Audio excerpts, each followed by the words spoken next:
el murmullo de 100 conversaciones, teñido por el tintineo de copas de cristal y las notas de un jazz suave que flotaba en el aire, formaba una burbuja irreal de éxito. Yo estaba de pie, en un rincón discreto del inmenso salón, observando aquella escena que parecía sacada de una revista de lujo. Mi vestido, un sencillo traje de cóctel negro que había tenido por años, se sentía inadecuado en medio de tanto brillo. Columnas de mármol, tan blancas y frías como el corazón de muchos de los presentes, se alzaban hacia un techo artesonado. Los arreglos florales, una extravagante mezcla de orquídeas y lirios importados, debían haber costado más que mi salario de 3 meses. Y en el centro de la estancia, una cascada de champán francés fluía incesante, un monumento líquido al exceso. Todo era perfecto, todo era una mentira. Y en el fondo, yo lo sabía porque cada detalle, desde el sueldo del personal hasta la factura de la electricidad que alimentaba las luces, había pasado por mis manos. Yo había pagado por el primer ladrillo de aquella farsa. Esta noche celebrábamos el 5º aniversario de Grupo Alba, la empresa que mi hermano Isandro había levantado de la nada, o al menos esa era la historia que le gustaba contar. Yo conocía la verdad. La nada tenía un nombre y una cifra, Leonora, mi nombre, y $2.5 millones, mi herencia, mi sueño sacrificado. Isandro estaba en el centro de todo, como siempre, con su traje italiano hecho a medida, de un azul tan oscuro que parecía negro y una sonrisa ensayada que valía $1 millón. Era el sol alrededor del cual giraban todos los planetas de aquella fiesta.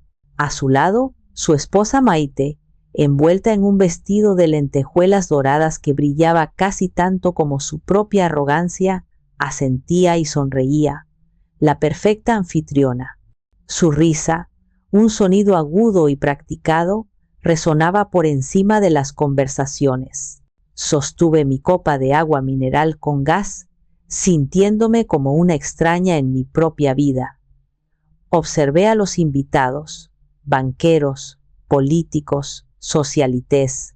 Todos reían de los chistes de mi hermano, todos lo felicitaban por su genialidad y su visión de futuro. Nadie me miraba a mí. Para ellos, yo era invisible, una sombra en la periferia del gran espectáculo de Isandro. Llegó el momento del brindis.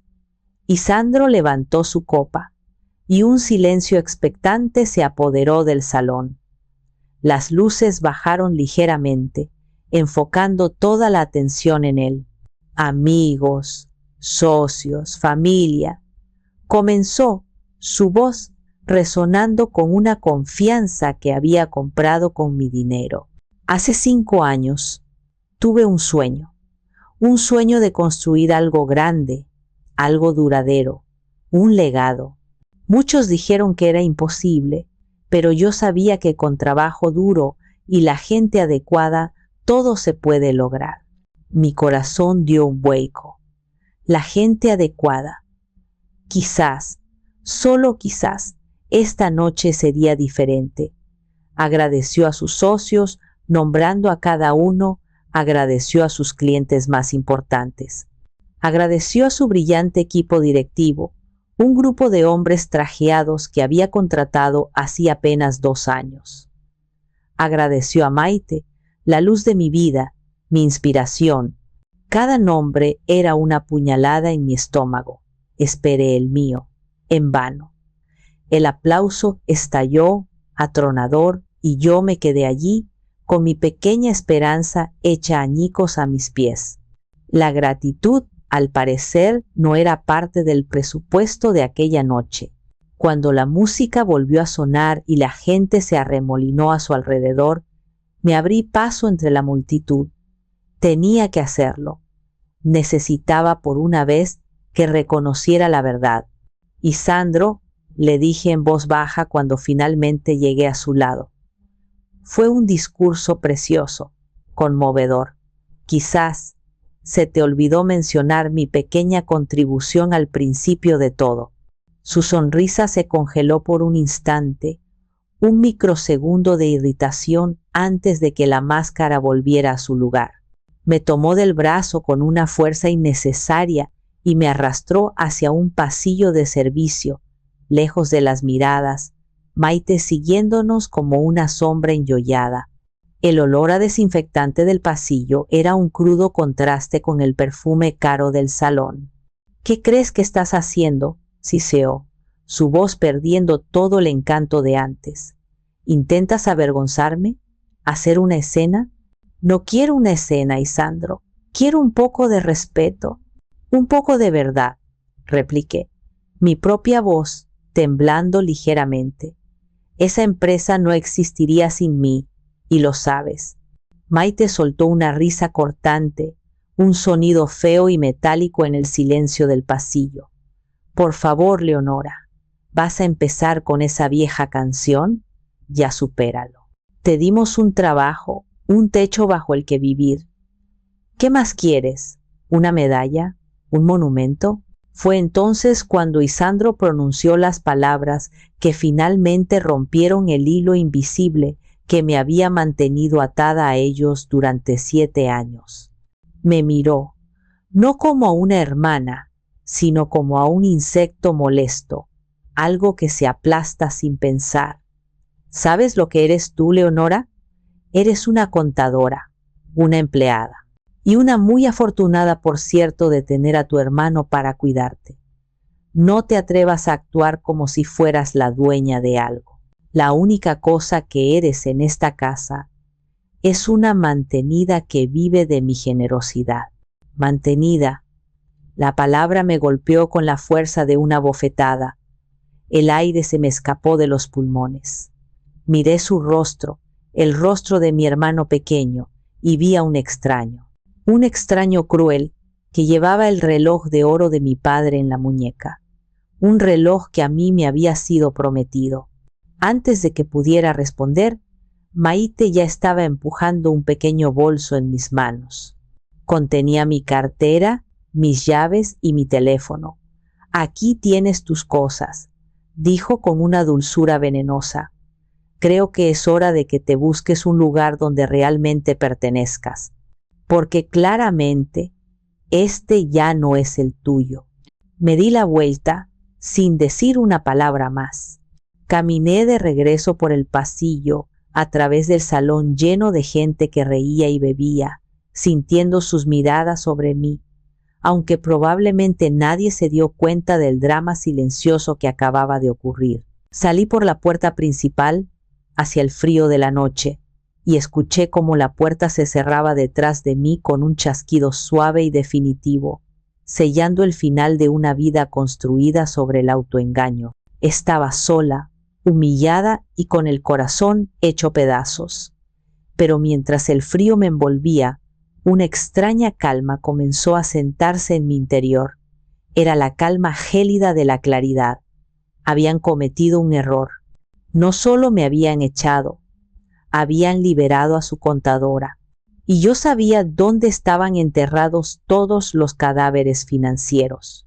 El frío del bordillo, de la acera, se sentía menos cruel que el de sus palabras, y mi mente, buscando refugio del presente insoportable, huyó 7 años atrás, a un tiempo donde el dolor era más puro, menos complicado.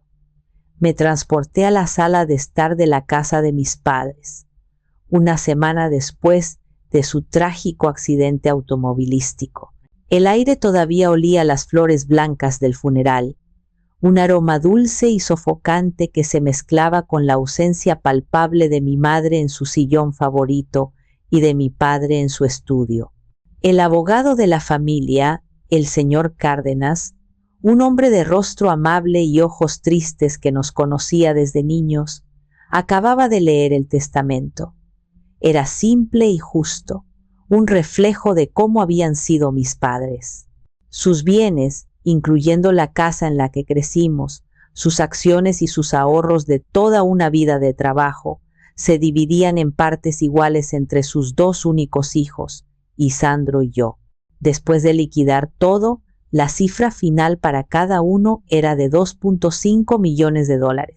Recuerdo la sensación que me recorrió al escuchar la cifra. No era avaricia, era una mezcla abrumadora de gratitud por el esfuerzo de mis padres y un vértigo ante la responsabilidad que conllevaba. Y sobre todo, una chispa de emoción, porque ese dinero no era solo una herencia, era la llave para abrir la puerta de mi propio sueño, un sueño que había estado cultivando en silencio en las horas robadas al sueño durante años. Esa noche, sentados a la mesa del comedor, la misma donde habíamos celebrado tantos cumpleaños y navidades, Isandro expuso su gran visión. Hablaba con una pasión febril, sus ojos brillando con una ambición casi maníaca. Hablaba de una empresa constructora, Grupo Alba, un nombre que se le había ocurrido esa misma tarde. Hablaba de cambiar el rostro de la ciudad, de construir edificios que rascaran el cielo, de crear un imperio que honrara el apellido de la familia. Yo lo escuchaba, viendo al niño entusiasta que siempre había sido el soñador, el que construía castillos de arena más altos que nadie en la playa. Yo siempre había sido la realista, la pragmática. Nuestros padres solían decirlo. Isandro tiene la chispa, pero Leonora tiene los pies en la tierra. Cuando terminó su monólogo, lleno de promesas y adjetivos grandilocuentes, me miró expectante. Imagínate, Leona, me dijo, usando mi apodo de la infancia, un truco que siempre funcionaba para ablandarme. Juntos, tu inteligencia con los números, tu mente ordenada y mi habilidad para los negocios, mi visión, seríamos imparables. Grupo Alba, ¿no suena a grandeza? Sonaba a riesgo, a un riesgo enorme y mal calculado. Yo ya tenía un plan. Mi sueño era más modesto, pero era tangible, era mío. Es una idea interesante, Isandro, dije con cautela. Pero yo tenía otros planes. Le hablé de mi sueño. Le conté cómo durante años había estado desarrollando un plan de negocio para fundar mi propia firma de contabilidad. Una firma diferente, con un enfoque humano. L.A. Asesoras, le dije, el nombre que había elegido. Quiero especializarme en asesorar a mujeres emprendedoras, mujeres como yo, que a menudo se sienten intimidadas por el mundo de las finanzas.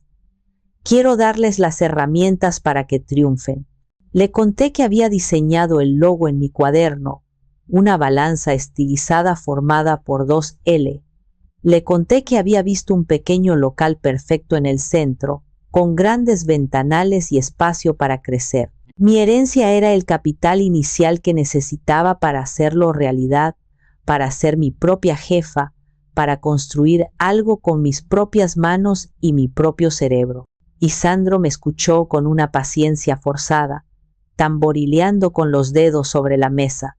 Cuando terminé, suspiró, un suspiro cargado de una condescendencia que me heló la sangre.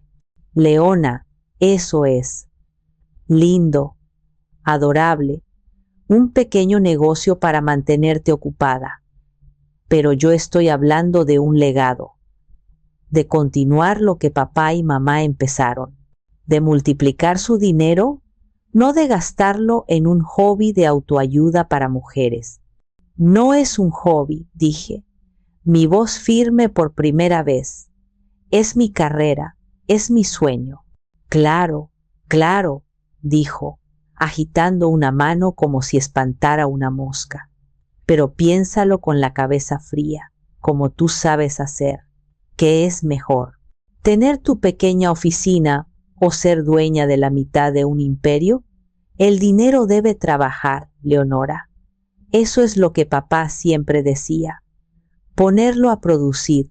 Si invertimos ambos juntos, todo nuestro capital, el retorno será 10 veces mayor. Es simple matemática. Mis padres, aún presentes en el eco de sus palabras, se unieron a la conversación.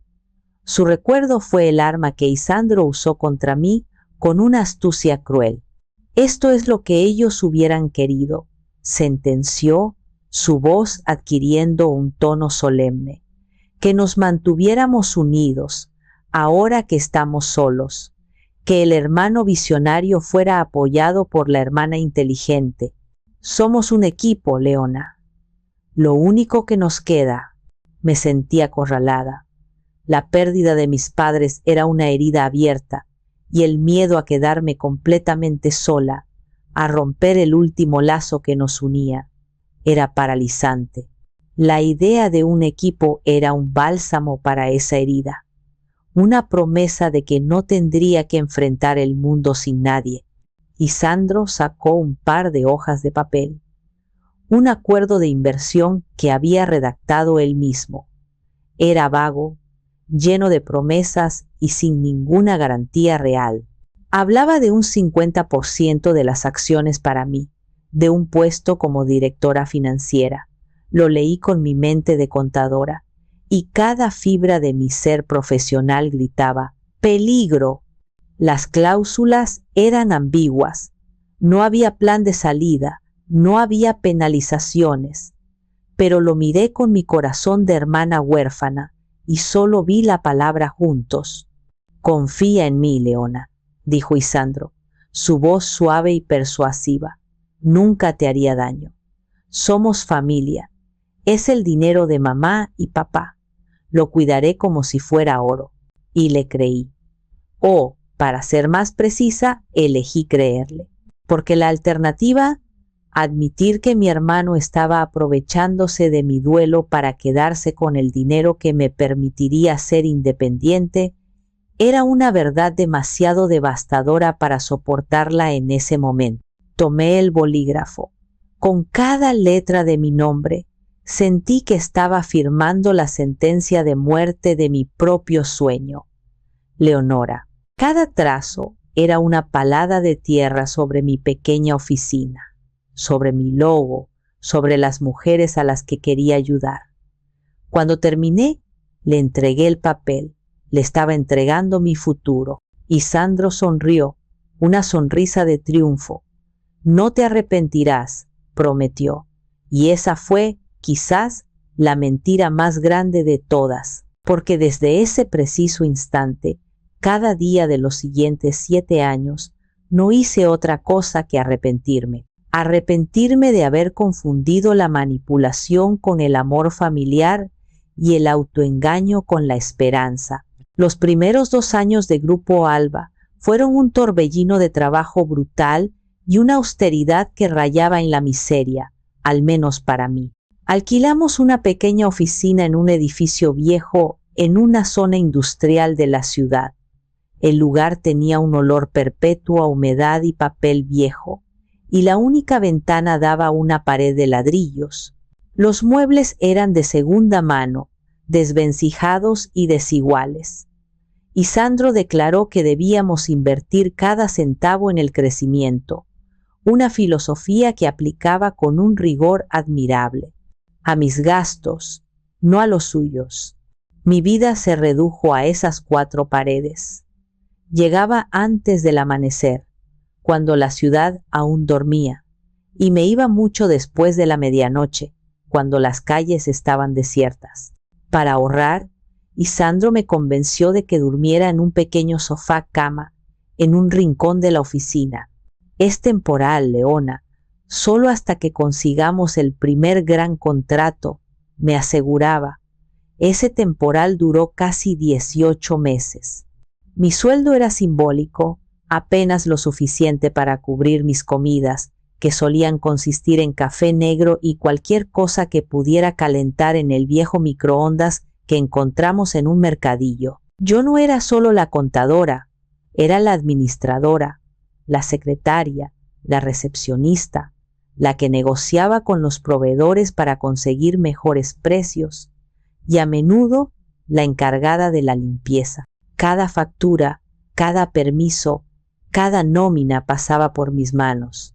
Construí la estructura financiera de la empresa desde cero, con una meticulosidad obsesiva, creando sistemas de control, proyecciones de flujo de caja y balances que eran obras de arte de la prudencia y la eficiencia. Yo era el motor silencioso que mantenía la maquinaria en funcionamiento, el ancla que impedía que el barco de los sueños de Isandro se estrellara contra las rocas de la realidad. Isandro, por otro lado, era el rostro público, la visión. Sus días consistían en reuniones estratégicas que solían tener lugar en los restaurantes más caros de la ciudad o en exclusivos campos de golf. Es networking, Leona, me decía cuando yo, con la voz temblorosa por la fatiga, cuestionaba los exorbitantes gastos de representación que aparecían en las tarjetas de crédito de la empresa. Para conseguir grandes contratos hay que parecer grande. Nadie le firma un cheque de $1 millón a un tipo que huele a sopa instantánea. Mientras yo contaba los centavos, él gastaba los miles. El primer gran punto de inflexión, la primera vez que la campana de alarma en mi cabeza sonó con una fuerza ensordecedora, fue a los 6 meses. Isandro llegó a la oficina una tarde, interrumpiendo mi trabajo con el rugido de un motor. Me asomé por la sucia ventana y lo vi. Un Porsche 911 nuevo, brillante, ostentoso y absurdamente caro. Se bajó de él como una estrella de cine, con unas gafas de sol que no se quitó ni dentro de la oficina. ¿Qué es esto?, le pregunté, mi voz apenas un susurro de incredulidad. Mi mente automáticamente calculó cuántas facturas atrasadas a proveedores podríamos haber pagado con el anticipo de ese coche. Es una inversión en imagen, respondió él, pasando una mano por el capó como si fuera una obra de arte. No puedo llegar a cerrar un trato con el consorcio de los Ramírez en un auto viejo. Los clientes necesitan ver el éxito para confiar en nosotros. Es psicología empresarial básica, Leona.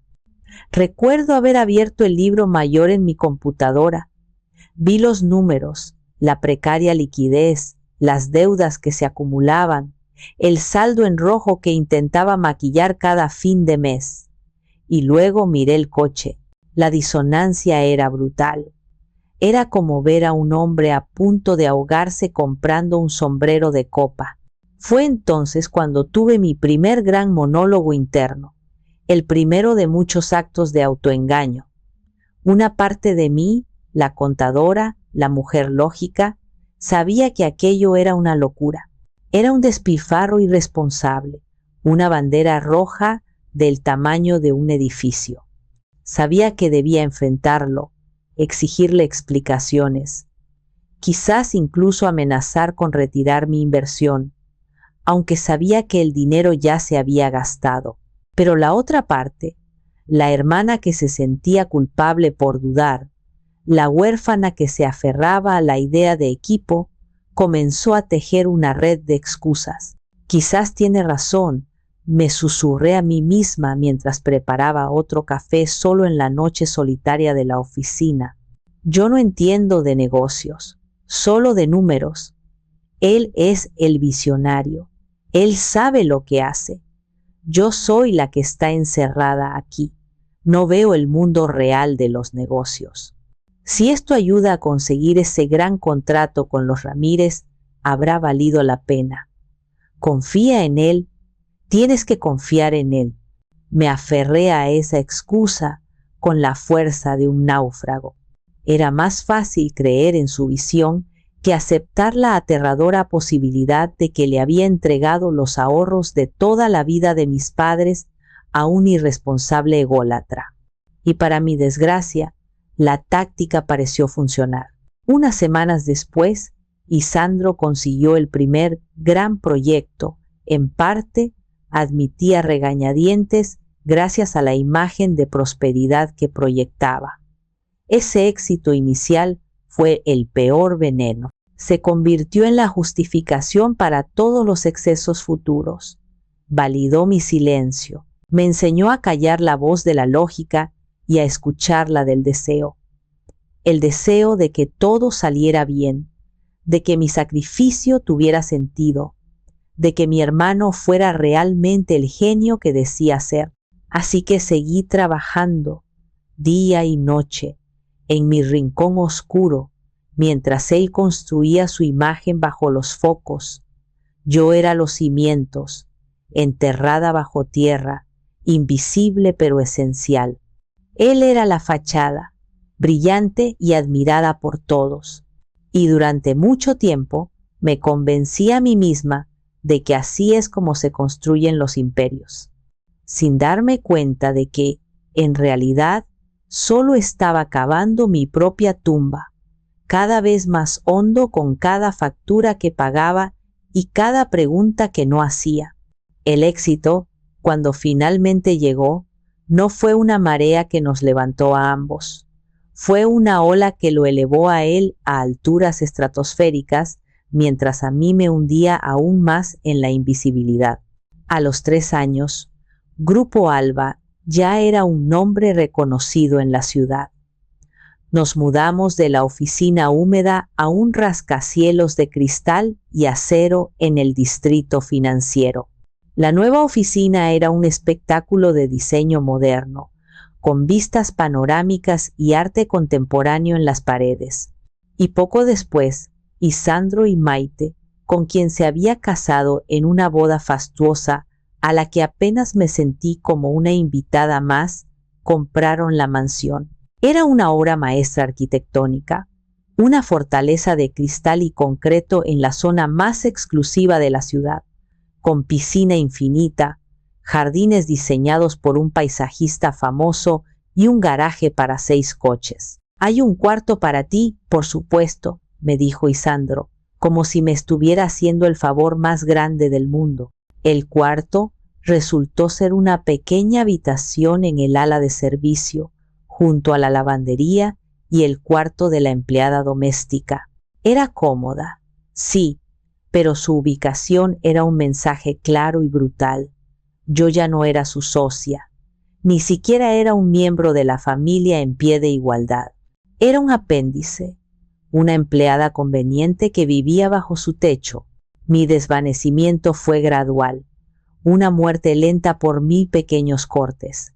Empezó con las reuniones. Antes, cada decisión importante se discutía entre los dos en nuestra destartalada oficina. Ahora me enteraba de las nuevas inversiones o de la contratación de altos ejecutivos por los correos electrónicos de resumen que me enviaba la nueva y eficiente asistente de Isandro. Cuando protesté, su respuesta fue rápida y despectiva. «Leonora, tú encárgate de los números. Yo me encargo de la estrategia. No tienes por qué estar en cada reunión. Confía en mi criterio». Luego vino el trato de Maite. Al principio era sutil. «Leito, ¿te importaría recoger mi vestido de la tintorería? A ti te queda de camino a la oficina. Leito, ¿podrías revisar las cuentas de la tarjeta de la casa? Creo que el supermercado me cobró de más». Pequeños favores que poco a poco se convirtieron en órdenes. Dejé de ser su cuñada para convertirme en una especie de asistente personal no remunerada. Mi resistencia era recibida con miradas de extrañeza, como si fuera una desagradecida. «¿No vives aquí gratis?», me espetó una vez después de que me negué a ir a buscar a su perro a la peluquería canina. «Lo menos que puedes hacer es ayudar un poco». Para colmo de males, tuve que presenciar cómo mi historia era reescrita. En una entrevista para una prestigiosa revista de negocios, leí cómo Isandro describía los inicios de la empresa. Hablaba de noches en vela durmiendo en un sofá en la oficina, pero se lo atribuía a sí mismo. Hablaba del genio financiero que había estructurado la compañía, pero se refería a un consultor externo que contrató en el tercer año. Mi nombre no apareció ni una sola vez. Era como si nunca hubiera existido. El golpe más doloroso, sin embargo, era visual y constante. Era el reloj de oro de mi padre en la muñeca de Isandro. Ese reloj era una pieza de colección, una obsesión para mi padre. Yo había heredado su fascinación por la mecánica precisa, por el arte de la relojería. Horas habíamos pasado juntos, admirándolo, él explicándome el funcionamiento del turbillón. En sus últimos días, mi padre me había tomado la mano, su piel delgada como el papel, y me había dicho: «Este reloj es para ti, Leona, para que siempre recuerdes que el tiempo bien invertido es el mayor de los tesoros». No estaba en el testamento escrito, fue una promesa entre nosotros, un pacto sellado por el amor. Pero el día después del funeral, antes de que nadie pudiera reaccionar, Isandro simplemente lo tomó de la mesita de noche de mi padre y se lo puso. Como único hijo varón, es mi deber llevar el reloj de papá para honrar su memoria, declaró, como si fuera una ley universal. Yo, paralizada por el duelo y por mi eterno deseo de evitar conflictos, no dije nada, y mi silencio se convirtió en su posesión. Ahora, en cada reunión, en cada cena familiar, en cada foto, ahí estaba, el reloj, brillando en su muñeca. Un recordatorio perpetuo de mi lugar usurpado, de mi voz silenciada. Maite tenía su propio símbolo, un collar de perlas y diamantes que había sido de mi madre. Mi madre se lo ponía solo en las ocasiones más especiales. Ahora, Maite lo usaba para ir de compras, para comidas casuales, como si fuera una baratija más. Ver esas perlas, que habían descansado sobre la piel de mi madre, adornando el cuello de aquella mujer superficial y cruel, me revolvía el estómago. En las fiestas y eventos sociales, la humillación se hizo pública. Al principio, Isandro me presentaba como mi hermana y socia, Leonora. Luego pasó a ser mi hermana, nuestra directora financiera. Finalmente, la presentación se encogió a un simple y anónimo: ella es Leonora, nuestra contadora. La última vez, en la gala anual de la Cámara de Comercio, ni siquiera se molestó en presentarme. Estaba hablando con un banquero importante. Yo me acerqué y él simplemente continuó su conversación, dándome la espalda, dejándome parada allí, sola, como si fuera un fantasma. Cada uno de esos desprecios, cada palabra no dicha, cada gesto de exclusión, fue acumulando una presión inmensa dentro de mí. Pero seguí aguantando, seguí trabajando, seguí diciéndome a mí misma que era el precio a pagar por la paz familiar. Me convertí en una experta en tragarme el orgullo, en disimular el dolor, en encogerme para caber en el diminuto espacio que me habían asignado en sus vidas.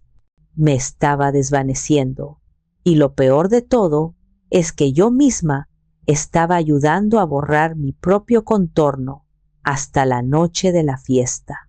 La noche en que finalmente me hicieron tan pequeña, tan insignificante, que ya no quedaba nada que encoger, solo quedaba explotar. La puerta de la casa de mi tío Ulises se abrió para revelar su rostro, una mezcla de sorpresa y preocupación que rápidamente se convirtió en una comprensión sombría al ver mi estado. Eran casi las 2 de la madrugada. No necesité decir mucho. Mis ojos hinchados por las lágrimas contenidas, mi rostro pálido bajo la luz amarillenta del porche y el pequeño bolso de mano que apretaba contra mi pecho como si fuera un salvavidas, contaban la historia mejor que cualquier palabra. «Entra, Jaya. Entra», dijo, su voz grave y cálida envolviéndome como una manta. Me guió hasta el salón, un espacio que era un reflejo de él mismo, lleno de libros, madera oscura, sillones de cuero gastados por el uso y el olor a tabaco de pipa y a sabiduría antigua. Me sentó en su sillón favorito y sin hacer preguntas fue a la cocina. Regresó con una taza de té de manzanilla humeante con un chorrito de brandy. Para el frío y para el alma, murmuró, poniéndola en mis manos temblorosas. El calor del líquido empezó a deshacer el nudo de hielo en mi pecho, y con él se rompieron las compuertas de mi autocontrol. Las palabras finalmente salieron, tropezando unas con otras, en un torrente caótico de dolor y humillación. Le conté todo. La fiesta, el discurso vacío de gratitud, las palabras cortantes de Isandro, la risa cruel de Maite, la humillación final del bolso arrojado a mis pies. Le conté cómo me habían llamado mantenida en la casa que se había construido con mi dinero, con mis noches sin dormir, con mi sueño sacrificado. Mi tío escuchó en silencio, sentado frente a mí, su rostro endureciéndose con cada palabra que yo pronunciaba. Él, el hermano menor de mi padre, siempre había sido el ancla de la razón en nuestra familia. Un abogado retirado, con una mente afilada como un bisturí y una aversión natural por la ostentación y la falsedad. Él nunca había confiado plenamente en Isandro. Siempre lo había visto como un niño encantador, pero con un núcleo de egoísmo que a mis padres, en su amor ciego, se negaban a ver. Cuando terminé, un silencio pesado llenó la habitación, solo roto por el tic-tac del reloj de pie en el rincón, un sonido que siempre me había parecido tranquilizador, pero que ahora sonaba como una cuenta atrás. Tío Ulises se levantó y caminó hacia la ventana, mirando la oscuridad de la noche, sus manos entrelazadas a la espalda. Siempre supe que este día llegaría, dijo finalmente, su voz cargada de una tristeza resignada. No había un te lo dije en su tono, solo una profunda pena. Se volvió hacia mí, y en sus ojos vi no solo compasión, sino también una chispa de severidad. ¿Recuerdas lo que te dije hace 5 años, Leonora? Justo después de que le diste el dinero. Estábamos en este mismo salón.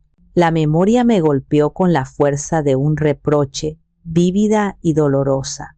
Yo había ido a visitarlo, eufórica, para contarle sobre el equipo que formaría con Isandro, sobre la gran empresa que construiríamos juntos.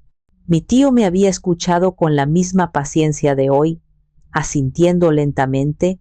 Cuando terminé, me sirvió un jerez y me dijo, con una suavidad que no ocultaba la dureza de la advertencia: ten cuidado, hija, la familia y el dinero son como el agua y el aceite.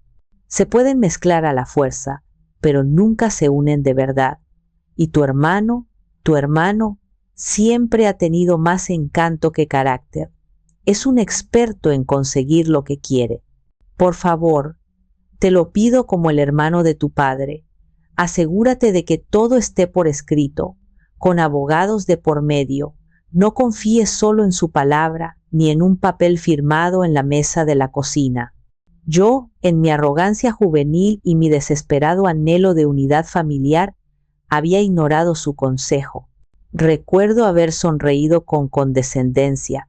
Es mi hermano, tío, le había respondido. No necesito abogados con mi propia sangre. Él nunca me haría daño. Ahora, sentada en su sillón, sentí una oleada de vergüenza tan intensa que me quemó la cara. Él tenía razón, y yo había sido una tonta que había pagado un precio muy alto por su ingenuidad. Tenías razón, tío, susurré, mi voz rota. Debí haberte escuchado. Fui una completa idiota. Él se acercó y puso una mano en mi hombro. Su tacto era firme, reconfortante. No fuiste una idiota, fuiste una hermana que quería creer en su hermano. El error no fue tuyo, fue de él por traicionar esa confianza. Ahora no es momento para lamentos, Leonora. Es momento para la acción. te han humillado, te han robado y te han desechado. La pregunta es, ¿qué vas a hacer al respecto? No lo sé, admití, sintiéndome pequeña e indefensa. No tengo nada. El dinero se fue. La empresa está a su nombre. Legalmente, no creo que pueda hacer mucho. Mi tío sonrió, una sonrisa que no llegó a sus ojos. Legalmente, quizás no con ese acuerdo de servilleta que firmaste, pero tú tienes algo mucho más poderoso que un contrato. Tienes 7 años de conocimiento. Eres la contadora. Conoces cada número, cada transacción, cada secreto. Una empresa que crece tan rápido y de forma tan ostentosa como la de Isandro, no lo hace sin cortar algunas esquinas, sin tener algunos esqueletos en el armario. Y tú, querida sobrina, tú tienes la llave de ese armario. Sus palabras encendieron una pequeña llama en la oscuridad de mi desesperación. Tenía razón. Durante 7 años, mi cabeza había estado enterrada en los libros de contabilidad. Había visto cosas, pequeñas irregularidades que había decidido ignorar, gastos que había justificado bajo la alfombra de la estrategia de negocio. En ese momento, no eran más que pequeñas piezas de un rompecabezas que no quería armar. Pero ahora todas esas piezas empezaban a brillar en mi mente con una luz nueva y siniestra. La justicia no es algo que se encuentra, Leonora, concluyó mi tío, su voz firme como el acero. Es algo que se construye, ladrillo a ladrillo, y tú tienes todos los materiales. Mañana, con la cabeza fría, empezaremos a construir. Esa noche, por primera vez en 7 años, no dormí como una víctima. Dormí como una contadora que estaba a punto de empezar el balance más importante de su vida. La mañana siguiente me encontró en la mesa de la cocina de mi tío, con una taza de café negro en las manos y una determinación de hielo en las venas. La luz del sol, pálida y matutina, se filtraba por la ventana, pero yo no sentía su calor. La humillación de la noche anterior se había solidificado durante mis pocas horas de sueño, transformándose de un dolor punzante a un propósito frío y claro. Tío Ulises tenía razón. Era hora de abrir los libros. Encendí mi laptop, la única posesión valiosa que había metido en mi bolso al salir, mi vieja y fiel compañera de innumerables noches en vela. Aún tenía acceso remoto a los servidores de Grupo Alba. Nadie se habría molestado en revocar mis credenciales tan rápido. Para ellos, yo era una pieza insignificante que acababan de desechar, un mueble viejo que se saca a la acera. No me veían como una amenaza. Ese sería su segundo error fatal. Mi plan era simple: empezar una auditoría forense personal. No buscaba errores contables, sino patrones. Quería rastrear cada dólar de mi herencia, cada gasto sospechoso, cada transacción inusual que en su momento había decidido pasar por alto. Estaba creando una hoja de cálculo, nombrando archivos con códigos, cuando una notificación apareció en la esquina de mi pantalla. Un nuevo correo electrónico. El remitente era Andrés Soler. El asunto decía: urgente, validación de documentación para crédito corporativo, Grupo Alba. Sentí un escalofrío que me recorrió la espalda. A pesar del calor del café, Andrés Soler, ahora lo recordaba, un auditor de alto nivel del Banorte, el banco más grande del país. Isandro había estado presumiendo durante meses de estar negociando una línea de crédito masiva con ellos. El movimiento que nos pondrá en el mapa internacional, decía. Abrí el correo. El texto era formal y directo. El lenguaje corporativo que yo conocía tan bien. Estimada Sra. Leonora, comenzaba.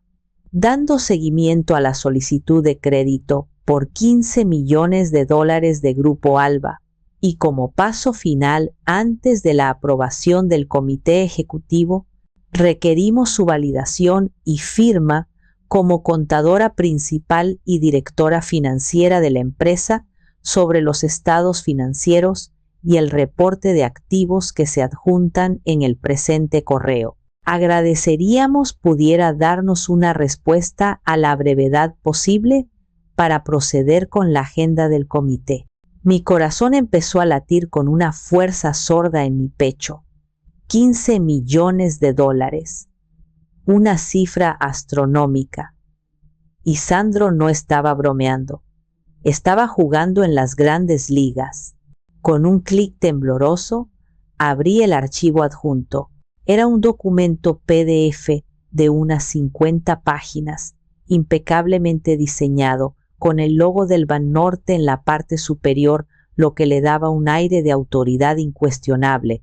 Estaba lleno de gráficos de barras ascendentes, tablas de proyecciones optimistas y un lenguaje lleno de jerga empresarial. Empecé a leer primero la introducción, luego las proyecciones, y entonces llegué al balance de activos. El mundo a mi alrededor pareció detenerse. No era un estado financiero, era una obra de ficción, una fantasía contable tan audaz y descarada que me dejó sin aliento. Era como si un novelista hubiera decidido escribir sobre economía. Los activos estaban inflados a niveles absurdos. Un terreno en las afueras, que yo sabía que estaba valorado en $500,000, porque yo misma había procesado la compra, aparecía tasado en 5 millones, citando un potencial de desarrollo futuro inexistente. Proyectos residenciales que apenas estaban en la fase de cimentación y que enfrentaban problemas de permisos, se presentaban como vendidos al 90%, con ingresos proyectados ya contabilizados como si fueran reales, una violación flagrante de los principios contables más básicos. Y lo peor de todo, una lista de contratos internacionales estratégicos con supuestas firmas en Panamá y las Islas Caimán, de los cuales yo nunca había oído hablar. Eran pura invención, diseñados para dar una imagen de expansión global. Era un castillo de naipes, un castillo espectacular, sí, pero hueco por dentro, listo para derrumbarse con el más mínimo soplo de viento. Y Sandro no estaba buscando un préstamo para expandir el negocio. Estaba construyendo una última fachada, una mentira monumental para conseguir una inyección masiva de capital. ¿Y después qué? La respuesta era obvia y aterradora: tomar el dinero y desaparecer, dejando atrás una empresa en ruinas, inversores estafados y deudas impagables. Y en medio de todo estaba yo. Mi nombre y mi título, contadora principal, figuraban en la cabecera de cada página de aquel documento fraudulento. Él esperaba que yo, la hermana obediente, la empleada silenciosa que acababa de ser humillada y expulsada, simplemente firmara, que fuera cómplice de su golpe final. La ironía era tan amarga que me quemó la garganta. Sentí una oleada de náuseas. Durante años me había autoengañado, había justificado sus excesos. Pero esto era diferente. Esto no era un coche deportivo o unas vacaciones de lujo. Esto era un fraude a gran escala, un delito federal. Él no solo me había robado y humillado, ahora esperaba que arriesgara mi libertad y mi reputación profesional para facilitar su gran estafa. Miré el correo electrónico de nuevo. Requerimos su validación y firma. Esas palabras ya no eran una solicitud, eran un arma. El arma que él, en su infinita arrogancia, acababa de poner en mis manos. Cerré la laptop. La calma que sentí fue absoluta. La auditoría personal que había planeado ya no era necesaria, y Sandro acababa de entregarme, en bandeja de plata, toda la evidencia que necesitaba. Ya no se trataba solo de recuperar mi dinero o mi dignidad. Se trataba de detenerlo, de proteger a los inversores, a los empleados, al propio banco. Se trataba de hacer lo correcto. Tío, llamé, mi voz sonando extrañamente firme en la silenciosa cocina. Creo que tenemos un problema, o más bien, una oportunidad. ¿Una oportunidad, dices?, repitió tío Ulises, inclinándose sobre mi hombro para ver la pantalla de la laptop. Sus ojos, acostumbrados a leer la letra pequeña de los contratos, recorrieron las cifras infladas y los gráficos engañosos. Le expliqué el contenido del correo y le mostré el fraudulento estado de cuentas. Él se ajustó las gafas y leyó en silencio durante varios minutos, sus labios apretándose en una línea fina y dura. De vez en cuando, soltaba un increíble o un qué descaro en voz baja. Esto es más grave de lo que imaginaba, dijo finalmente, recostándose en su silla. Su rostro, normalmente sereno, mostraba una indignación fría. Esto es un fraude bancario de manual, es audaz y es estúpido. Dejarte a ti, la única persona en el mundo que puede desmentir todo con una sola mirada, como el último punto de control. La arrogancia de tu hermano es su mayor debilidad. Él no cree que yo sea un punto de control, tío, respondí con amargura. Cree que soy un sello de goma. Después de la humillación de anoche, probablemente piensa que estoy tan destrozada que firmaría cualquier cosa con tal de volver a su gracia. O quizás ni siquiera pensó en mí, simplemente dio por hecho mi obediencia. Pues esta vez, el sello de goma va a estamparle la realidad en la cara, sentenció mi tío. Con esto podemos ir directamente a las autoridades. La Fiscalía de Delitos Financieros se daría un festín con este caso. Una parte de mí sintió un alivio inmenso. Era la solución, limpia y directa. Pero otra parte, la contadora meticulosa que llevaba dentro, la que había construido cada hoja de cálculo de esa empresa, sintió que faltaba algo. Este plan de Isandro era demasiado arriesgado, demasiado desesperado. El fraude era burdo, casi infantil en su audacia. ¿Por qué arriesgarlo todo ahora, cuando la empresa, aunque no tan exitosa como él pretendía, era rentable? ¿Qué lo estaba empujando a un movimiento tan peligroso? Antes de hacer nada, necesito entender el panorama completo, le dije a mi tío. Necesito saber por qué está tan desesperado. Déjame cavar un poco más.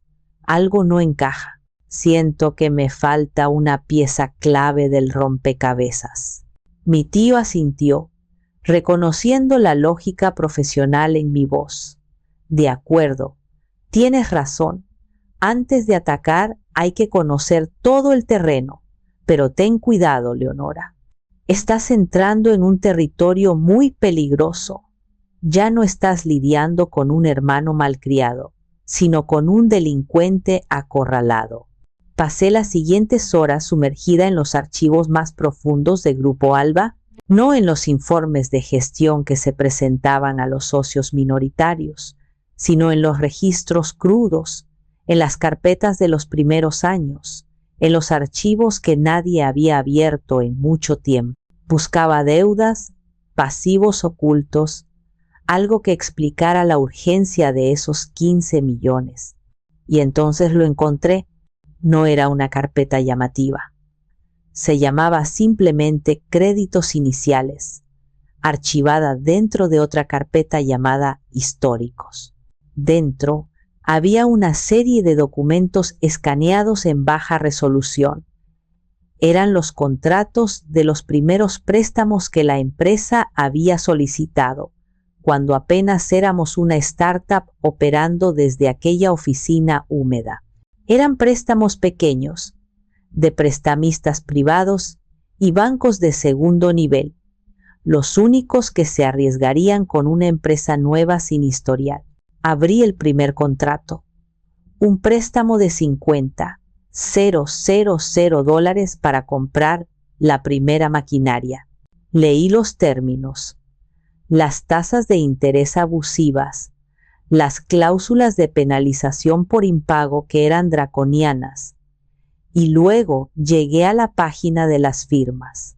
Vi la firma extravagante y segura de sí misma de Isandro como presidente, y debajo, en el espacio para el aval solidario o garante personal, vi mi propia firma, o, más bien, un torpe intento de imitarla.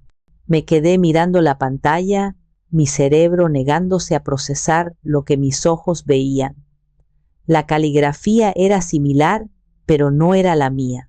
La L era demasiado redonda.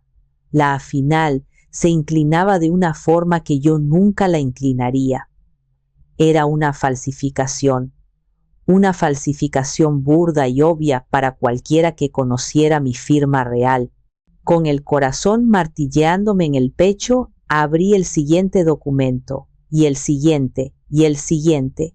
Eran 5 préstamos en total, sumando casi $500,000 en capital inicial. Y en todos ellos, mi firma falsificada me comprometía como garante personal.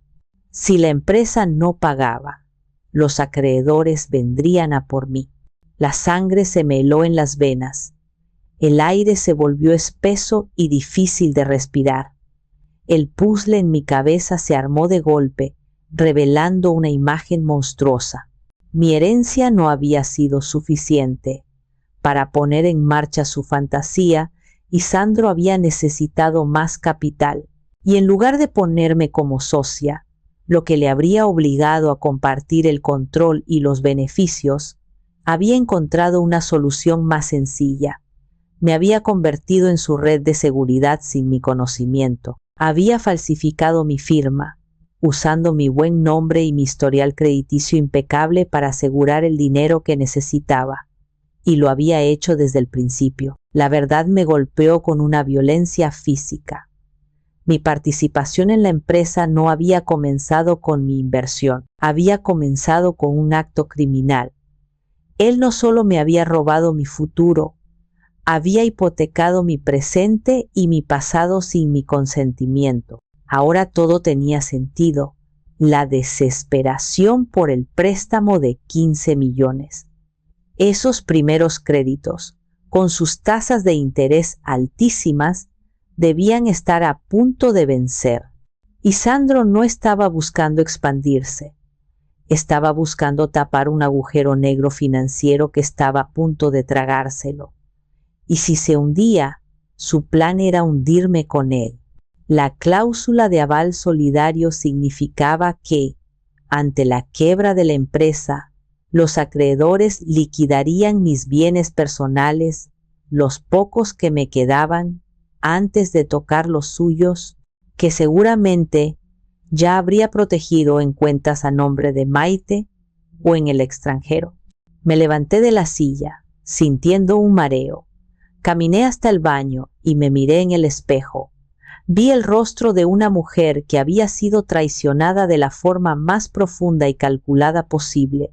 El dolor y la tristeza que había sentido se evaporaron, reemplazados por una furia fría y cristalina.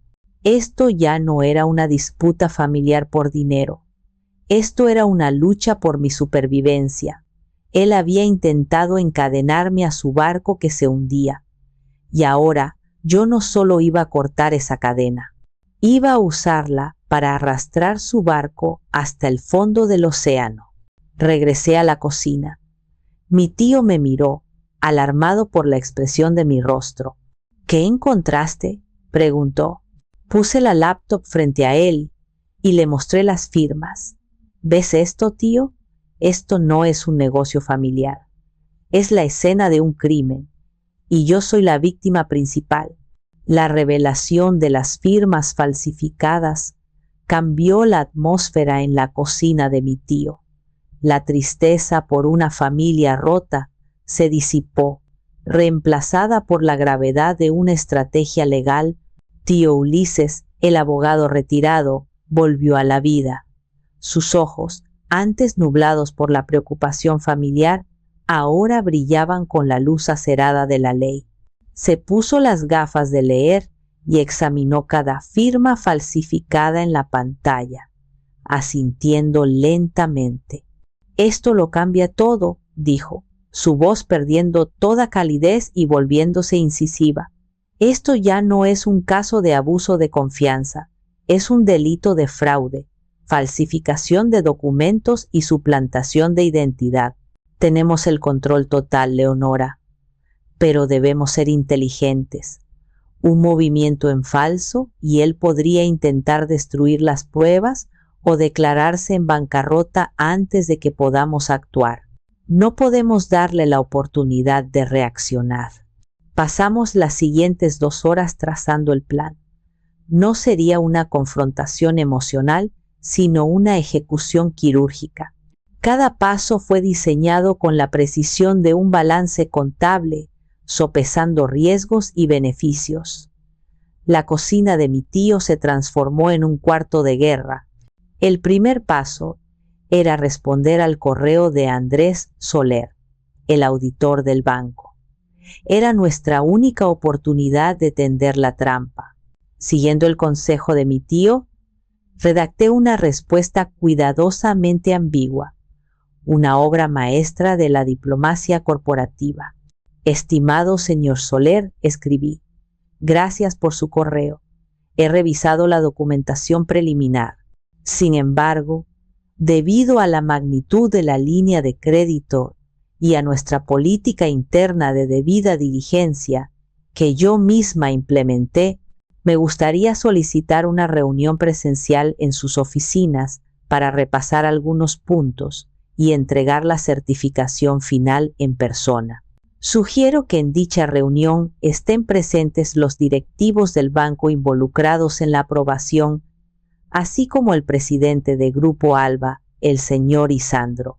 Quedo a su disposición para coordinar la fecha y hora más conveniente».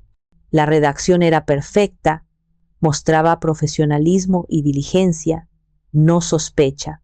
La mención a una política interna que yo misma implementé era un toque de genialidad de mi tío.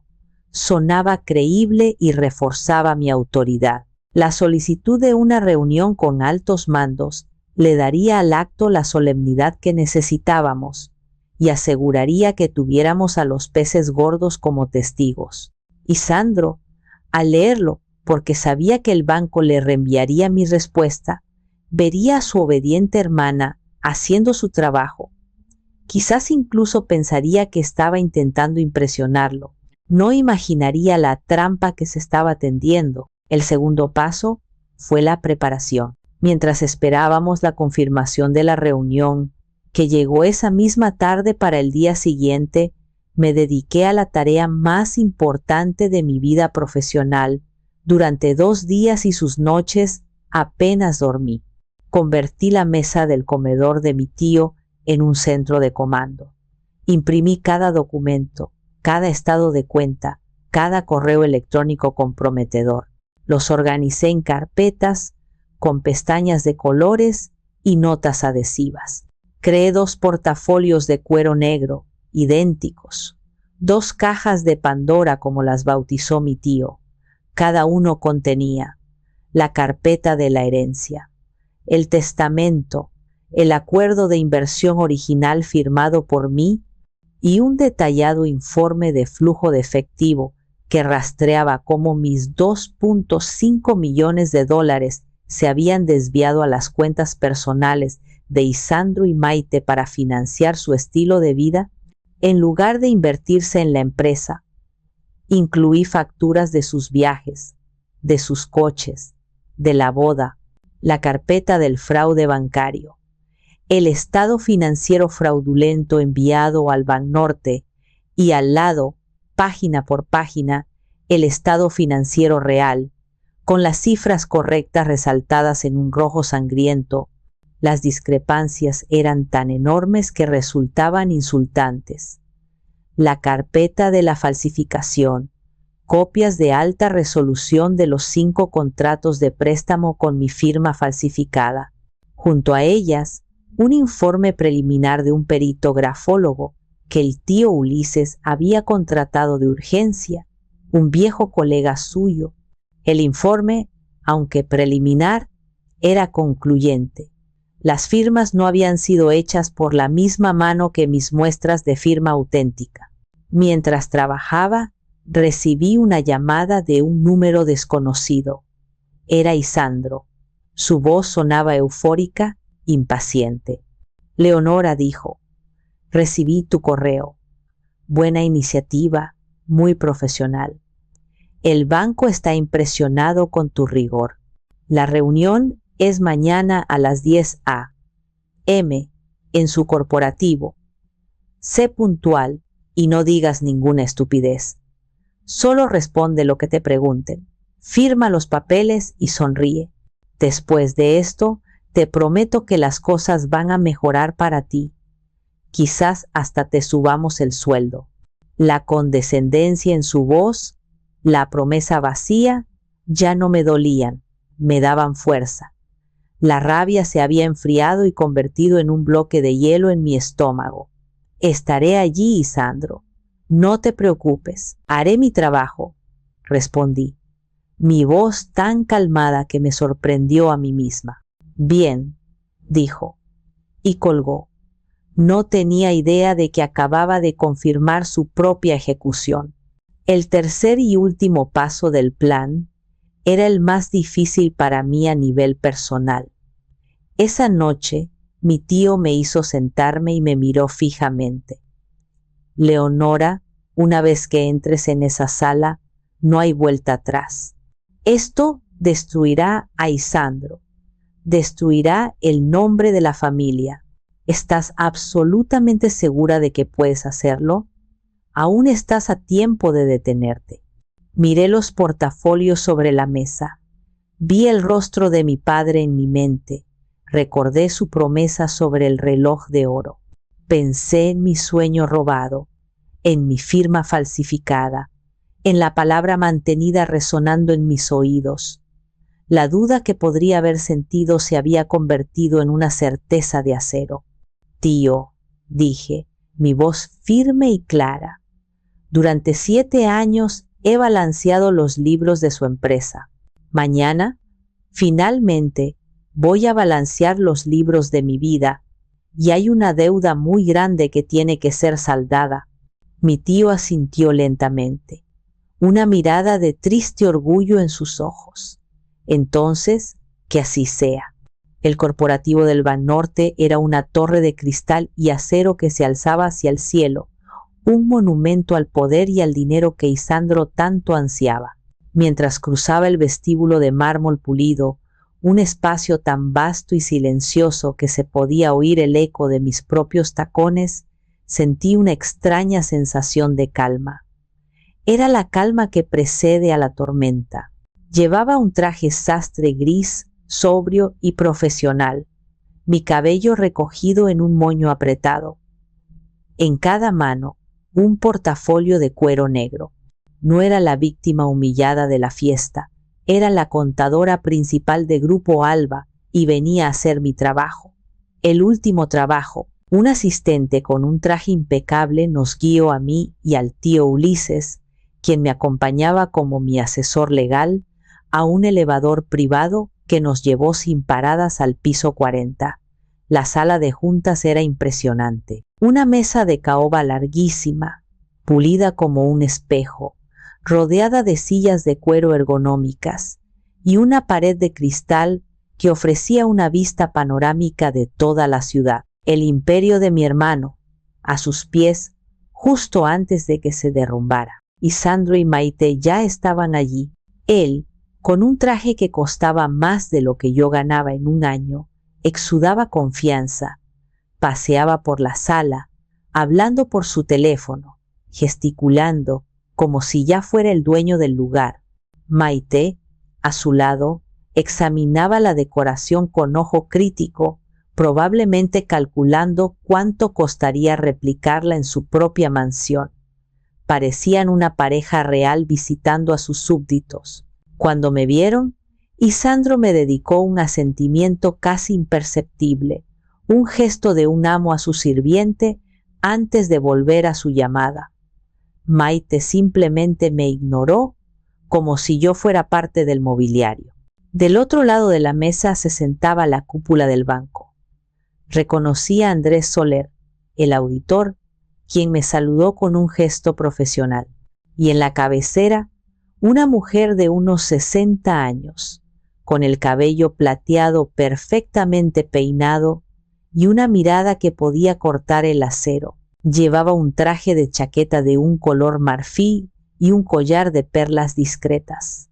Era la señora Quintana, la directora de crédito corporativo, una leyenda en el mundo financiero, conocida por su brillantez, su instinto infalible y su tolerancia cero con la incompetencia y el engaño.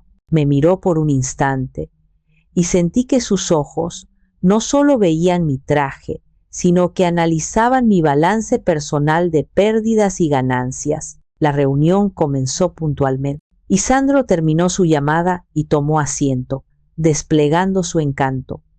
Se hablaron de formalidades, de las condiciones del préstamo, de las proyecciones de mercado. Isandro habló con elocuencia, vendiendo su visión, su sueño. Usó palabras como sinergia, disrupción y crecimiento exponencial. Era una actuación magnífica. Yo permanecí en silencio, observando. Vi cómo Maite miraba con adoración a su marido, el genio de los negocios. Vi cómo los banqueros más jóvenes asentían, cautivados por su carisma. Pero vi que la señora Quintana no sonreía. Escuchaba, impasible, sus ojos fijos en Isandro, analizándolo no como a un cliente, sino como a una ecuación compleja que no terminaba de cuadrar. Finalmente, después de casi una hora de palabrería, llegó el momento. La señora Quintana carraspeó, y el silencio en la sala fue instantáneo. Se volvió hacia mí. Señorita Leonora, hemos revisado toda la documentación y las proyecciones que su hermano nos ha presentado. En papel, es una de las propuestas más prometedoras que hemos visto este año. Solo nos falta su validación final como directora financiera. Así que le pregunto directamente, ¿certifica usted que los estados financieros y el reporte de activos presentados por Grupo Alba son correctos y reflejan fielmente la realidad económica de la empresa? Un silencio absoluto se instaló en la sala. Todas las miradas se posaron en mí. Sentí la mirada de Isandro, pesada, exigiéndome obediencia. Vi una sonrisa fugaz y triunfante en los labios de Maite. Ellos creían que este era el final del camino, la coronación de su éxito.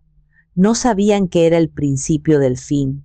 Puse uno de los portafolios sobre la mesa, el que todos esperaban que abriera.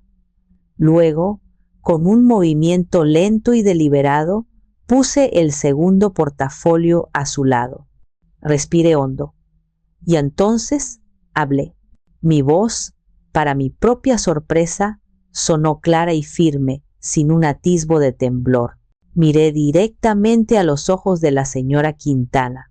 Señora Quintana, antes de certificar, y en cumplimiento de mi deber fiduciario y mi ética profesional, me gustaría presentarles una documentación adicional para su debida diligencia.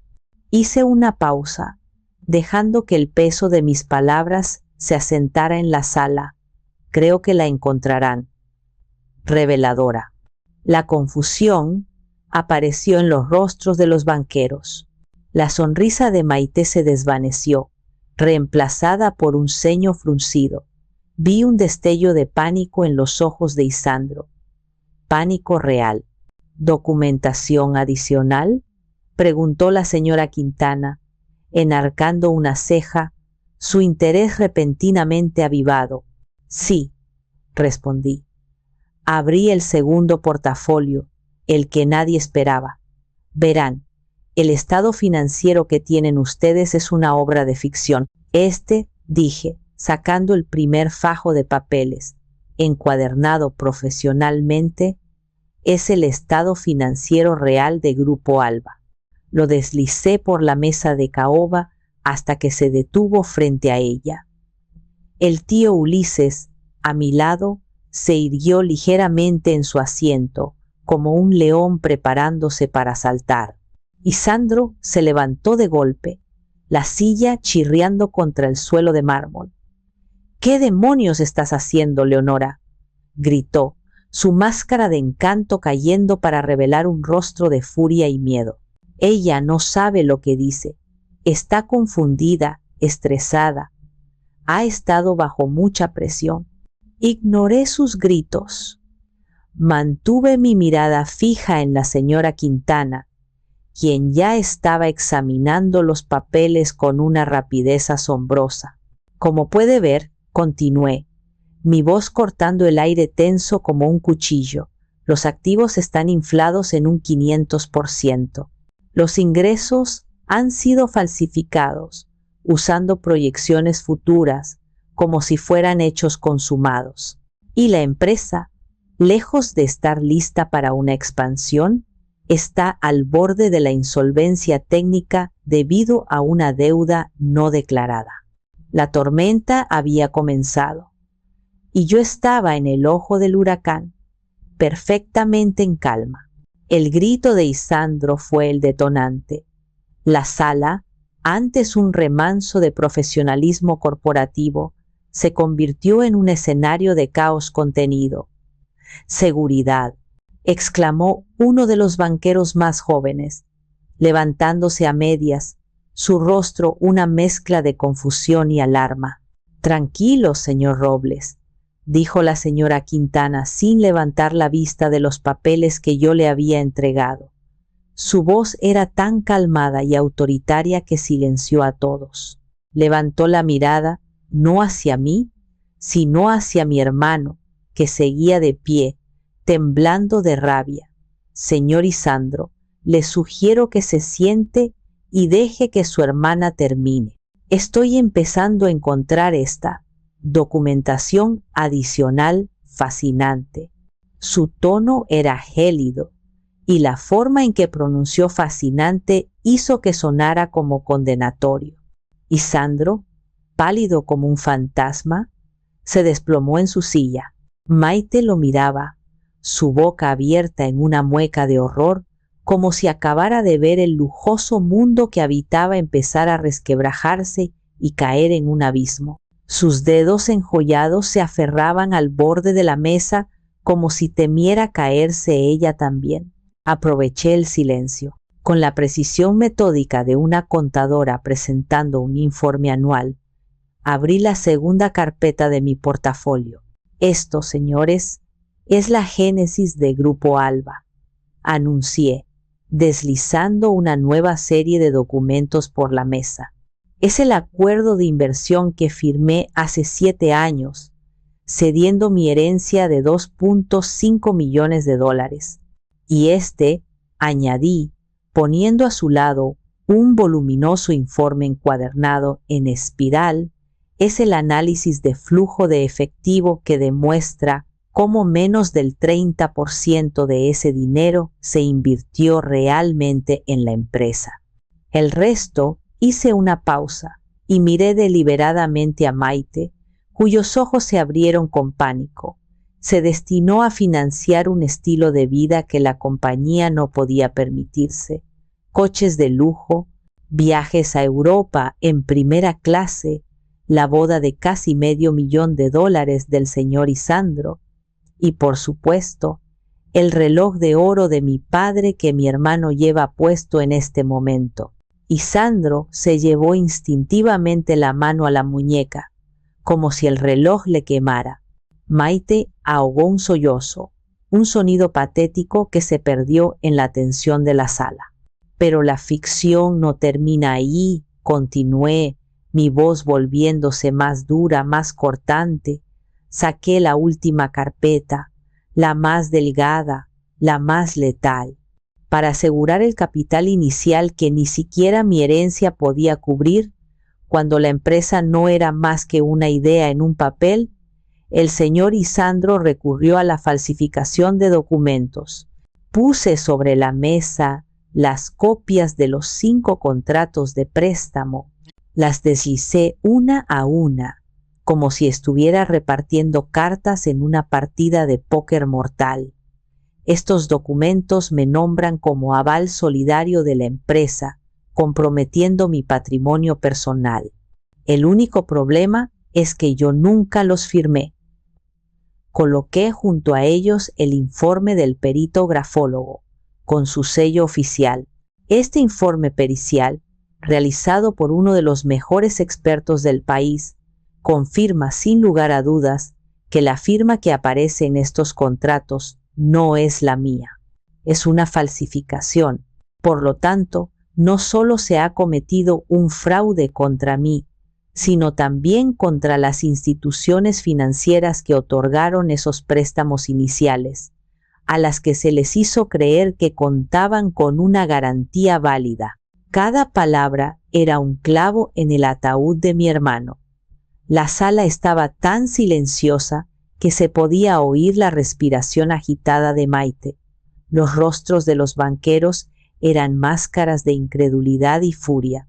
Habían estado a punto de entregar $15 millones a un estafador que había construido su imperio sobre un crimen fundamental. La señora Quintana terminó de leer el informe del perito. Cerró la carpeta con un chasquido seco y definitivo que resonó en la sala como un disparo. Se quitó las gafas, las limpió lentamente con un pañuelo de seda, un gesto deliberado que alargó la tensión hasta un punto insoportable. Luego me miró.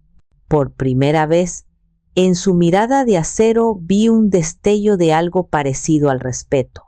Señorita Leonora, dijo, su voz resonando en el silencio, ha cumplido usted con su deber de una manera admirable y valiente.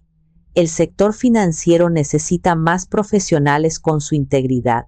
Luego, su mirada se desplazó hacia Isandro, y todo el hielo del Ártico pareció concentrarse en sus ojos.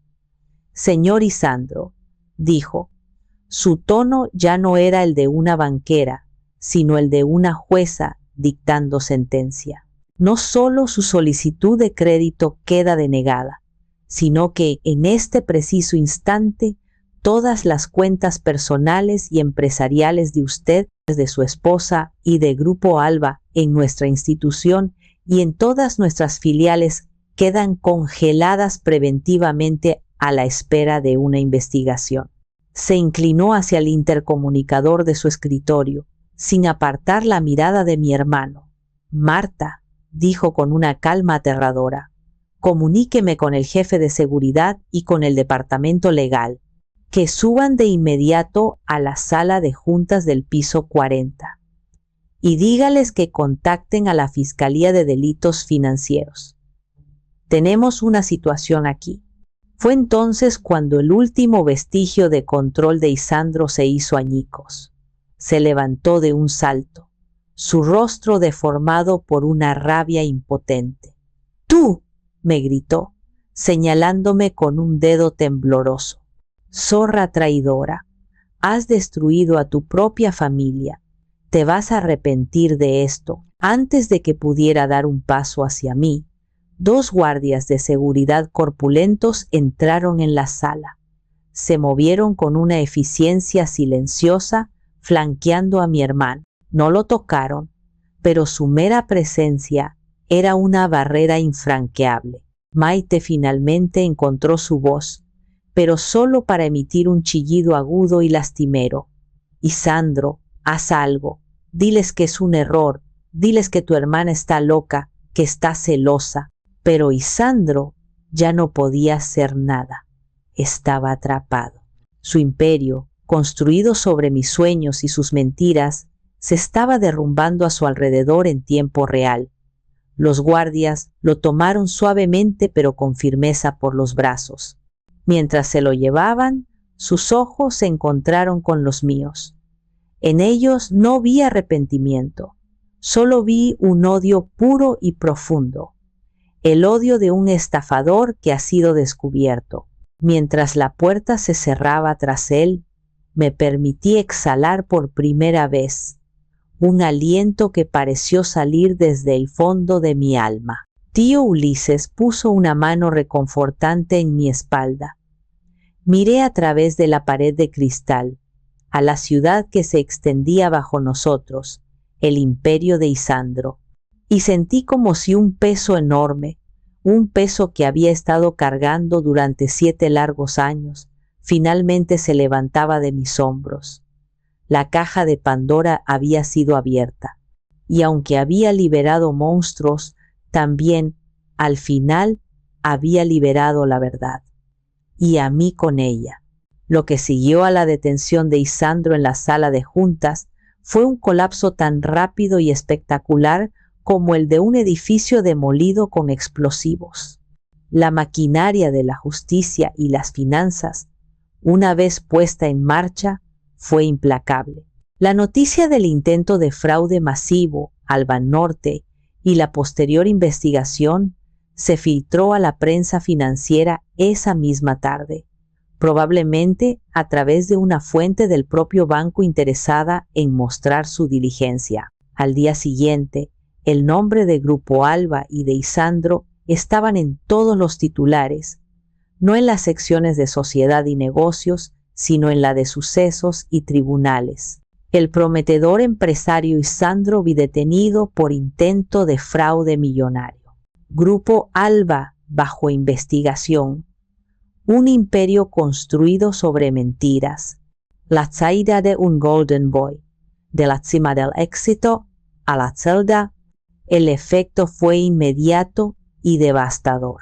El castillo de naipes, privado del viento de la confianza y el dinero fácil, se vino abajo. Los socios minoritarios, aquellos a los que Isandro había deslumbrado con sus proyecciones falsas, se sintieron estafados y, asesorados por sus abogados, iniciaron acciones legales para intentar recuperar lo que pudieran. Los clientes, temiendo que sus inversiones y los anticipos de sus apartamentos estuvieran en riesgo, entraron en pánico. Las oficinas de Grupo Alba fueron asediadas por una multitud de gente furiosa y confundida. Los proyectos en construcción, el corazón visible del imperio, se paralizaron de la noche a la mañana. Los esqueletos de hormigón y acero que prometían ser lujosos condominios se convirtieron en monumentos al fraude, abandonados y silenciosos. Los acreedores de aquellos primeros préstamos, alertados por la noticia, presentaron sus propias demandas, con las copias de mis firmas falsificadas como prueba principal de la mala fe de la empresa desde sus inicios. La mansión, el símbolo de su éxito fraudulento, fue la primera en caer. Una mañana, vi en las noticias las imágenes de los oficiales de justicia pegando los precintos de embargo en las imponentes puertas de hierro forjado. Días después, una flota de camiones de mudanza, no de los que contratas para un nuevo comienzo, sino de los que envía el juzgado para un final amargo, vació la casa. Vi en la televisión cómo sacaban los sofás de diseño italiano, las obras de arte contemporáneo que Maite tanto presumía, la mesa de caoba donde tantas veces me había sentido invisible. Todo era inventariado y transportado a un almacén judicial, esperando ser subastado para empezar a pagar las deudas. Los coches de lujo desaparecieron de la noche a la mañana, remolcados por grúas desde el garaje de la mansión. El Porsche, el Ferrari, el Mercedes de Maite se los llevaron como juguetes rotos de un niño malcriado. dejando un espacio absurdamente grande y vacío. Maite, despojada de su estatus y de su riqueza, se convirtió en un fantasma en su propia ciudad. Sin acceso a las cuentas, sin el respaldo del apellido de su marido, sus amigas de la alta sociedad le dieron la espalda. La vi una vez, de lejos, en un supermercado de un barrio menos glamuroso. Llevaba gafas de sol enormes, como para ocultarse del mundo, y un pañuelo en la cabeza. Empujaba un carrito con una torpeza que delataba su falta de costumbre. Se movía con prisa, con la mirada baja, como si temiera ser reconocida. La reina había sido destronada y ahora era una exiliada en su propio reino. Supe por mi tío que tuvo que volver a vivir con su madre en un modesto apartamento en las afueras. El choque con la realidad debió ser brutal. Y Sandro consiguió la libertad bajo fianza después de un par de semanas. Una fianza millonaria que sus amigos poderosos, ahora distantes, se negaron a pagar y que finalmente fue cubierta por la venta de algunas propiedades de la familia de Maite. Pero era un hombre roto, un prisionero en su propia ciudad. Tenía prohibido salir del país y sus activos seguían congelados. El carismático visionario había desaparecido, dejando en su lugar a un hombre demacrado, con ojeras permanentes y una mirada que mezclaba el miedo y un resentimiento profundo. Y en medio de todo este caos, yo me convertí en una figura clave. La fiscalía me llamó a declarar en múltiples ocasiones. Pasé días enteros con los investigadores desentrañando la compleja red de mentiras que Isandro había tejido. Mi conocimiento íntimo de cada transacción, de cada cuenta, fue invaluable para ellos. Les entregué mis registros, mis hojas de cálculo, mi memoria. No lo hice con alegría ni con sed de venganza, lo hice con la fría eficiencia de una contadora que estaba finalmente cuadrando las cuentas. Durante mi testimonio, me di cuenta de una verdad irónica. Durante 7 años, Isandro me había hecho sentir pequeña, insignificante, una simple mantenida. Pero en esa sala de interrogatorios, bajo la mirada atenta de los fiscales y los abogados, me di cuenta de que yo siempre había tenido el verdadero poder, el poder del conocimiento, el poder de la verdad. Él había construido un imperio de arena, deslumbrante pero frágil, y yo, con la simple fuerza de los números y los hechos, lo había soplado hasta hacerlo desaparecer. El derrumbe fue total, no quedó piedra sobre piedra. El nombre Alba se convirtió en sinónimo de fraude. Y el reloj de oro de mi padre, esa pieza que simbolizaba la usurpación de mi lugar, fue inventariado junto con el resto de los activos de Isandro, esperando ser subastado para pagar a un acreedor anónimo. El tiempo, finalmente, se le había acabado. Los meses que siguieron al colapso fueron un laberinto de procedimientos legales y burocráticos. Mientras el caso penal contra Isandro avanzaba lentamente en los juzgados, con sus abogados intentando una y otra vez retrasar lo inevitable, se inició el proceso de liquidación de Grupo Alba. Fue un proceso doloroso y complejo, como diseccionar un cadáver para determinar la causa de la muerte y al mismo tiempo intentar repartir sus órganos entre aquellos a los que se les debía algo. Y yo, irónicamente, fui una de las patólogas principales. Mi colaboración con la fiscalía me otorgó una posición única. No solo era la testigo estrella contra mi hermano, sino que también era reconocida como una de las principales víctimas. El informe del perito grafólogo fue irrefutable, y las pruebas de la falsificación de mi firma me absolvieron de cualquier complicidad, convirtiéndome en una acreedora más de la empresa en quiebra. Una acreedora con un conocimiento privilegiado. El tío Ulises fue mi guía y mi protector durante todo el proceso. Se negó a cobrarme honorarios. Considera esto como un pago tardío de la familia por los servicios prestados, me dijo con una sonrisa triste. Él se aseguró de que mis derechos fueran respetados, de que mi reclamación fuera presentada correctamente, documentando no solo la deuda de los préstamos que llevaba mi firma falsificada, sino también el capital original de mi herencia, demostrando con mis registros que había sido un préstamo fraudulento desde el principio y no una donación o una inversión de riesgo. Fue un trabajo arduo. Tuve que sentarme durante semanas con los administradores concursales designados por el juez, un equipo de hombres grises y eficientes que hablaban en un lenguaje legal casi incomprensible. Pero yo entendía el lenguaje de los números. Revisé montañas de papeles, identifiqué activos ocultos que yo sabía que existían y que Isandro había intentado esconder. Gracias a mi memoria, pudimos rastrear transferencias a cuentas en paraísos fiscales, descubrir propiedades registradas a nombre de sociedades fantasma creadas por testaferros. Cada descubrimiento era una nueva capa de la traición de Isandro, una prueba más de su premeditación. Pero cada descubrimiento también era un paso más hacia mi propia restitución y la de otros inversores estafados. Finalmente, casi un año después de aquella noche fatídica en la fiesta, el proceso de liquidación concluyó. La subasta de los bienes había recaudado una cantidad considerable, pero no suficiente para cubrir el agujero que Isandro había dejado.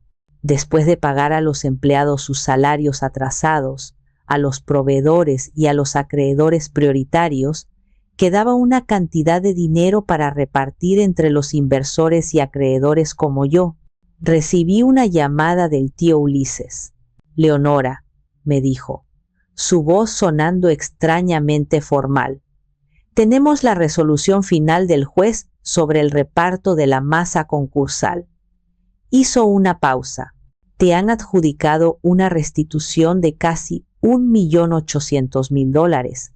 Me senté en el pequeño sofá de mi nuevo apartamento, asimilando la cifra. No eran los 2.5 millones originales. Había perdido una parte considerable en el desastre, una pérdida que el juez consideró parte del riesgo implícito de haber entregado el dinero a pesar de las circunstancias, pero era mucho más de lo que nunca esperé recuperar.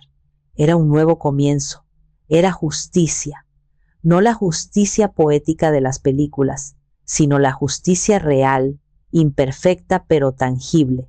No sentí euforia, no salté de alegría, sentí una profunda y tranquila sensación de cierre. El balance final se había hecho, la cuenta estaba saldada. Con ese dinero empecé a reconstruir mi vida, esta vez sobre cimientos sólidos. No compré una mansión ni un coche de lujo. Alquilé un apartamento modesto pero luminoso en una zona tranquila de la ciudad, con un balcón donde podía tener mis plantas. Era mi espacio, pagado con mi dinero, decorado a mi gusto. Compré muebles nuevos, plantas, libros. Llené el silencio, no con el murmullo de fiestas falsas, sino con la música que a mí me gustaba. Y lo más importante, desempolvé mi viejo sueño.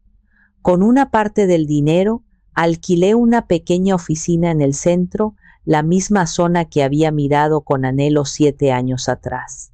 Era un local con grandes ventanales que daban a una calle arbolada.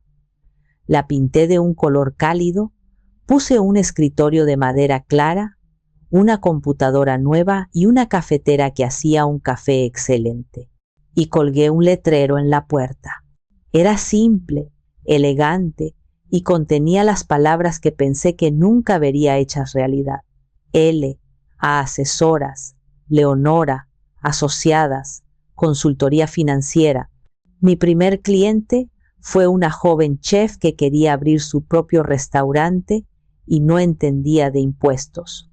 Mi segundo, una diseñadora de moda que necesitaba ayuda para gestionar su pequeño taller. Mujeres brillantes, llenas de ideas, pero intimidadas por los números. Y yo estaba allí para ayudarlas, para ser la guía que yo nunca tuve. Mi sueño no había muerto, solo había estado en suspenso, esperando a que yo estuviera lista para reclamarlo. Mi vida ahora era tranquila, estaba llena de trabajo significativo, de pequeñas alegrías, de la paz que viene de ser fiel a uno mismo. El fantasma de Grupo Alba se había desvanecido y en su lugar estaba construyendo algo real, algo mío, algo honesto. Una tarde de domingo, unos meses después de abrir mi oficina, mientras regaba las plantas de mi balcón, disfrutando del sol y del silencio, sonó el timbre. No esperaba a nadie. Al mirar por la mirilla, mi corazón dio un vuelco. Eran ellos, Isandro y Maite. Isandro había envejecido 10 años en uno.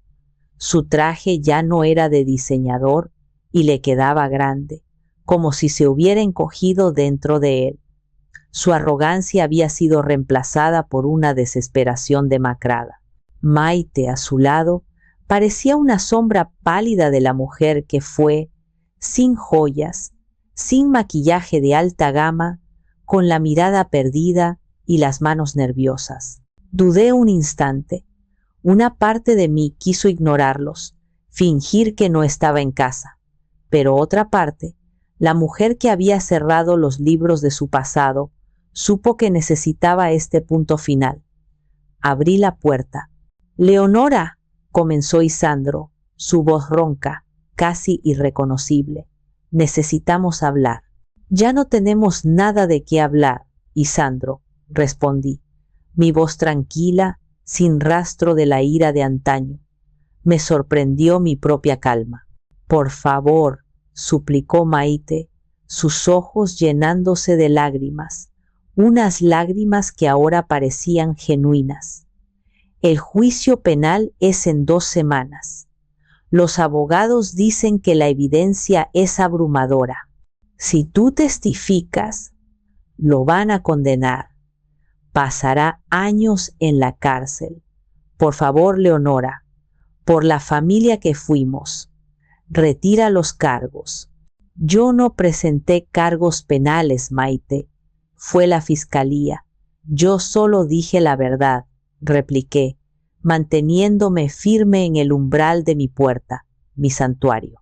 «Pero puedes cambiar tu testimonio», insistió Isandro, dando un paso adelante.